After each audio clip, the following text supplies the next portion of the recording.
जब मेरी 12th complete हुई थी ना, तब मुझे पता ही नहीं था कि अगर आपको लॉ में एडमिशन लेना है, आपको एलएलबी करना है, तो काफी सारे एंट्रेंस एग्जाम होते हैं जिनको क्रैक करके आप इंडिया की टॉप यूनिवर्सिटीज, टॉप कॉलेजेस में, एनएलयूज में एडमिशन ले सकते हो। तो hey everyone, it's me Anushka, final year law student, and आज के इस वीडियो में मैं कुछ टॉप लॉ एंट्रेंस एग्जाम्स के बारे में बात करूंगी। जो अगर आप लॉ करने का सोच रहे हो, आप एलएलबी करने का सोच रहे हो, तो आपको ये एग्जाम टारगेट करने चाहिए। अब देखो, मुझे उस टाइम पे नहीं पता था, जब मेरी 12th कंप्लीट हुई थी, तब मुझे नहीं पता था कि काफी सारे एंट्रेंस एग्जाम भी होते हैं जिनके थ्रू हम इंडिया के टॉप कॉलेज में एलएलबी में एडमिशन ले सकते हैं। तो मैंने अपनी 12th की परसेंट के बेस पर नॉर्मल गवर्नमेंट कॉलेज में एडमिशन लिया था और मैं वहां से अपना लॉ कर दी हूँ। देखो, अब मैं ऐसा भी नहीं कह सकती कि नहीं, गवर्नमेंट कॉलेज से लॉ करना अच्छा नहीं है, आपको कोई बेनिफिट नहीं मिलता, वो अपनी जगह सही है। लेकिन अगर आप किसी टॉप कॉलेज से, आप एनएलयू से अपना लॉ कंप्लीट करते हो ना, तो आपको आगे जाके बहुत ही बेनिफिट मिलता है उसका। पहला ये कि अगर आप किसी लॉ फॉर्म, किसी लीगल फॉर्म में काम करते हो, तो वहां पर आपको बेनिफिट मिल जाता है। और दूसरा ये कि अगर आप किसी टॉप कॉलेज से, एनएलयू से अपना एलएलबी करते हो ना, तो जो प्लेसमेंट के चांस वहां पर बढ़ जाते हैं, क्योंकि top legal form, top companies direct NLU के स्टूडेंट्स को हायर करती है। तो आपको एक बेनिफिट ये मिल जाता है। तो अगर आपको नहीं पता है कि लॉ के लिए काफी सारे एंट्रेंस एग्जाम होते हैं जिनके थ्रू आप टॉप कॉलेज में जा सकते हो, तो आज का वीडियो आपके लिए बहुत हेल्पफुल होने वाला है। मैं कुछ नेशनल लेवल एग्जाम्स की बात करूंगी, कुछ स्टेट लेवल एग्जाम्स की बात करूंगी, और कुछ यूनिवर्सिटी बेस्ड एग्जाम्स की बात करूंगी। तो देखो, मुझे तो उस टाइम इसके बारे में पता नहीं था, ना ही मुझे कोई बताने वाला था कि मैंने अपना एलएलबी नॉर्मल गवर्नमेंट कॉलेज से किया। बट आपके लिए मैं हूँ और आपको मैं सारी डिटेल्स दूंगी इस बारे में, तो इस वीडियो को एंड तक देखना। और अगर आप सोच रहे हो लॉ करने का, तो आज का वीडियो आपके लिए बहुत काम में आने वाला है। तो चलो इस वीडियो को शुरू करते हैं। तो सबसे पहला जो एग्जाम है वो है स्लेट का एग्जाम, जो बेसिकली सभी बच्चों को पता होता है। हाँ, मुझे नहीं पता था, वो बात अलग है, बट आजकल जो भी लॉ करने का सोचते हैं, जो भी लॉ को टारगेट करते हैं, एलएलबी को टारगेट करते हैं, तो वो इस एग्जाम को देते ही देते हैं। लेकिन इस एग्जाम में एक चीज क्या होती है कि एग्जाम थोड़ा टफ होता है, तो जो मोस्टली बच्चे होते हैं वो क्रैक नहीं कर पाते। इस एग्जाम में क्या होता है कि अगर आप एग्जाम क्रैक कर लेते हो ना, तो जो इंडिया के टॉप एनएलयूज है, नेशनल लॉ यूनिवर्सिटीज है, आपको वहां पर एडमिशन मिल सकता है। अब टॉप एनएलयूज आपको 5 साल का इंटीग्रेटेड कोर्स ऑफर करते हैं, जिससे आप डीएलएल भी कर सकते हो, बीबीएलएल भी कर सकते हो, अकॉर्डिंग टू योर चॉइस। तो आप वो सब वहां पे कर सकते हो। लेकिन अगर आपका स्लेट क्रैक नहीं होता है इनकेस, तो फिर काफी सारे नेशनल लेवल के एग्जाम्स भी होते हैं, जिससे आप काफी सारे नेशनल लेवल की यूनिवर्सिटीज में भी जा सकते हो। तो इसमें से पहला एग्जाम है एलिट का एग्जाम, AILET। ये एग्जाम बेसिकली होता है एनएलयू दिल्ली के लिए, कि अगर आप एनएलयू दिल्ली को टारगेट कर रहे हो, आप दिल्ली में जाना चाहते हो, दिल्ली की यूनिवर्सिटी में पढ़ना चाहते हो, तो आप इस एग्जाम को टारगेट कर सकते हो। और ये एग्जाम बहुत ही अच्छा है।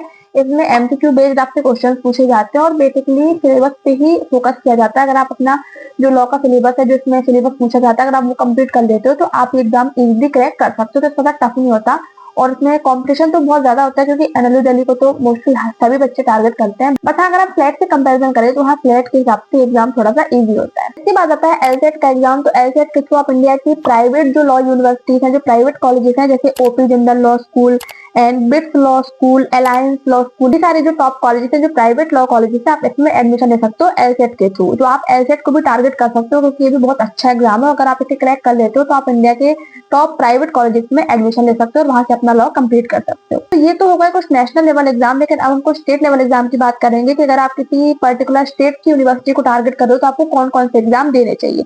तो सबसे पहला है MSCET लॉ, जो बेसिकली महाराष्ट्र में जो लॉ के कॉलेजेस हैं, जैसे GLC मुंबई हो गया एंड ILS हो गया, जो पुणे में लोकेटेड है। तो ये सारे जो कॉलेजेस हैं, बेसिकली जो महाराष्ट्र के कॉलेजेस हैं, अगर आप महाराष्ट्र से हो, आप महाराष्ट्र से किसी टॉप कॉलेज में, टॉप यूनिवर्सिटीज में एडमिशन लेना चाहते हो, तो आप MSCET को टारगेट कर सकते हो, कि महाराष्ट्र में भी बहुत अच्छे अच्छे लॉ के कॉलेजेस हैं। तो अगर आप महाराष्ट्र से हो और इन कॉलेजेस में एडमिशन लेना चाहते हो, तो आप MSCET को टारगेट कर सकते हो। नेक्स्ट है AP लॉ CET। अगर आप आंध्र प्रदेश से हो, तो आप आंध्र प्रदेश की जो यूनिवर्सिटीज है, वहां के लिए ये एग्जाम होता है, AP लॉ CET का एग्जाम। तो अगर आप आंध्र प्रदेश की तरफ की किसी यूनिवर्सिटी को टारगेट कर रहे हो, तो आप ये एग्जाम दे सकते हो। नेक्स्ट है TS लॉ CET, जो तेलंगाना के जो कॉलेजेस हैं, जो तेलंगाना स्टेट है, वहां पर जो जितने भी कॉलेजेस लोकेटेड हैं फॉर लॉ फॉर एलएलबी के लिए, तो आप उसके लिए ये एग्जाम टारगेट कर सकते हो। अगर आप एग्जाम क्रैक कर लेते हो, तो जो उस तरफ की जो यूनिवर्सिटीज है, जो तेलंगाना की यूनिवर्सिटी, जो टॉप कॉलेजेस है, आप वहां पर एडमिशन ले सकते हो। तो ये है स्टेट लेवल एग्जाम, कि अगर आप किसी पर्टिकुलर स्टेट की कोई यूनिवर्सिटी को टारगेट कर रहे हो और आप चाहते हो कि मैं अपने स्टेट से बाहर ना जाऊं, तो फिर आप ये एग्जाम टारगेट कर सकते हो। अगर आप एग्जाम क्रैक कर लेते हो, तो भी आपको बहुत अच्छी यूनिवर्सिटी, बहुत ही अच्छे कॉलेज में एडमिशन मिल सकता है। नेक्स्ट है यूनिवर्सिटी लेवल एंट्रेंस टेस्ट, कि अगर आप किसी पर्टिकुलर यूनिवर्सिटी को टारगेट कर रहे हो, तो आपको कौन से एग्जाम देने चाहिए। तो सबसे पहले आता है बनारस का। बनारस जो कि यूपी में लोकेटेड है, बहुत ही फेमस यूनिवर्सिटी है, BHU बनारस हिंदू यूनिवर्सिटी। तो अगर आप टारगेट कर रहे हो BHU को, आप चाहते हो कि मैं वहां से अपनी डिग्री लूं, वहां से अपना लॉ कंप्लीट करूं, तो आपको एक अलग से एग्जाम देना होता है, BHU एंट्रेंस टेस्ट।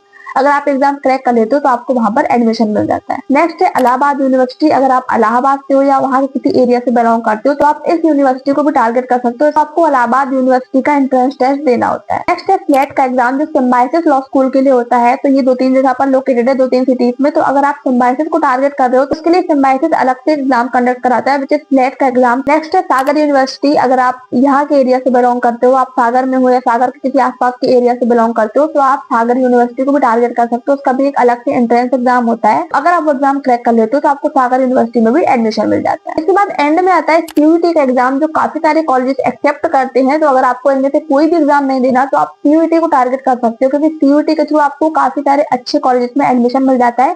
क्योंकि काफी सारे ऐसी यूनिवर्सिटीज है, काफी सारे ऐसे कॉलेजेस हैं जो सीयूईटी के स्कोर को एक्सेप्ट करते हैं और आपको एडमिशन देती हैं। तो अगर आपको इनमें से कोई एग्जाम नहीं देना तो आप सीयूईटी को टारगेट कर सकते हो। बहुत ही सिंपल एग्जाम होता है, बस हाँ थोड़ी सी आपको पढ़ाई ज्यादा करनी होती है, क्योंकि बेसिकली एग्जाम तो टफ होता ही है। बट हाँ सीयूईटी बेस्ट है, तो आप सीयूईटी को भी टारगेट कर सकते हो। तो ये होगा कुछ लॉ एंट्रेंस एग्जाम। अगर आप लॉ करने का सोच रहे हो और आपको नहीं पता था कि आप कौन सा एग्जाम देके कौन सी यूनिवर्सिटी में जा सकते हो, तो आई होप कि इस वीडियो से आपको हेल्प मिली होगी। अब आप अपने स्टेट के हिसाब से, अपने सिटी के हिसाब से चूज कर सकते हो कि मुझे कौन सी यूनिवर्सिटी, कौन से कॉलेज में जाना है और मुझे कौन सा एग्जाम उसके लिए अटेम्प्ट करना पड़ेगा। तो आपको ज्यादा कंफ्यूजन नहीं होगी कि मैं 50 प्रकार के एग्जाम की तैयारी करूं। आपको ऐसा नहीं करना है। आपके स्टेट के हिसाब से, आपके सिटी के हिसाब से जो कॉलेज, जो यूनिवर्सिटी आपके लिए बेस्ट है, आप उसी के एंट्रेंस की तैयारी करो और उसी के लिए प्रिपेयर करो। आई होप कि वीडियो आपको पसंद आया होगा, हेल्पफुल लगा होगा। चैनल को सब्सक्राइब करना मत भूलना। मिलते हैं नेक्स्ट वीडियो में। Bye bye.